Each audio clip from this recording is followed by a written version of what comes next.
Well, while I was in lockdown, I decided to write. But none. It's just probably just about the same feelings everybody else is having now, being in isolation. I could have wrote about prison. I spent a lot of time in solitary confinement. I could have wrote about times that I was on the run and you're hiding, you're on your own, you've nobody to help. Just the same everybody's feeling now, feeling lost. But my first taste of isolation was 12 years of age.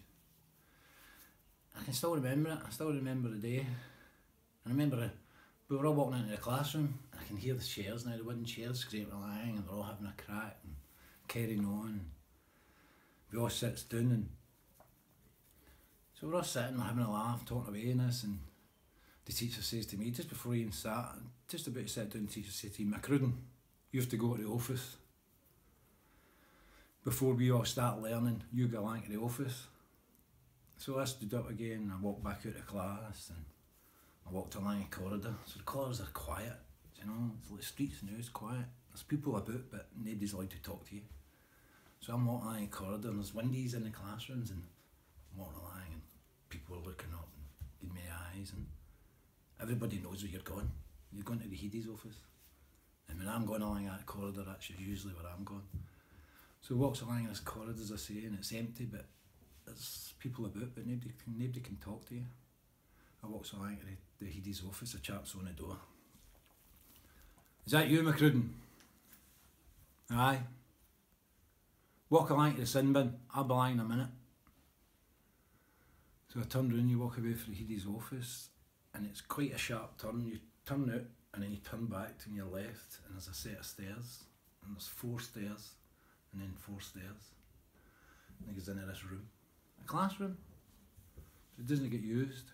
It gets used for the sin bin. So I walked up to the door stands at the door waiting for the teacher coming up. He comes along the corridor, you hear him, the keys jingling, skipping along, happy mood. Doesn't even say a word to me, leans in, opens the door, pushes the door open, I walks in and shuts the door on me. I walk in, and it's an empty classroom. And there's a table, chair, pencil, a Holy Bible, and a piece of paper. And that's it, that's the sin bin. So you sit there the whole day. I didn't get out at playtime with the rest of them. I didn't get my dinner with the rest of them. So I'd sit in this classroom, and honestly, it's like I'm sitting in it now. The chair's right, as I say, the table right in the middle, and then over the other side here there's a little bench, and it's the windows.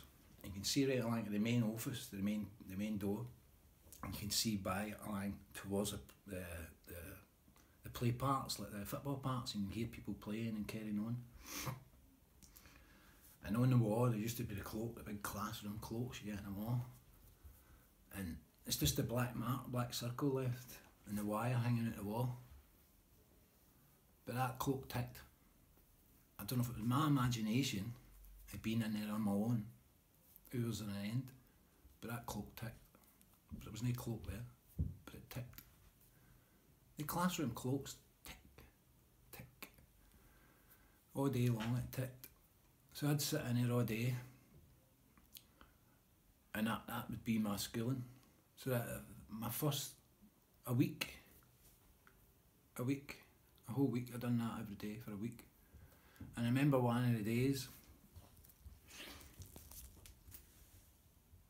I mean, even my reason for going to the sin bin on that day for the punishment was the day before in English class. Teachers knows I'm not a very good reader, I wasn't very smart. So anyway, she tells me to read it. So I stand up, everybody starts laughing and giggling, all my classmates, they're all laughing at me and giggling at me. I haven't even started reading yet. So I says to her, "What page, miss?" 65, she says. "What paragraph, man?" The one there points to it. So I stands up. I'm shaking, but my hands are sweating. I know it's not going to happen. Everybody's laughing, but not giggling, looking around and sitting at their tables. And she says, "Move, Macruden." So I starts reading, and I'm stuttering and I'm stammering, and I can not get a clue. So she says to me, she walks over beside me, stands above me, grabs us and all that by your shoulder, and she's doing this to me. See you, McCrudden, see you. She says to the rest of them, look, this is how you don't want to be. Oh, I hated it.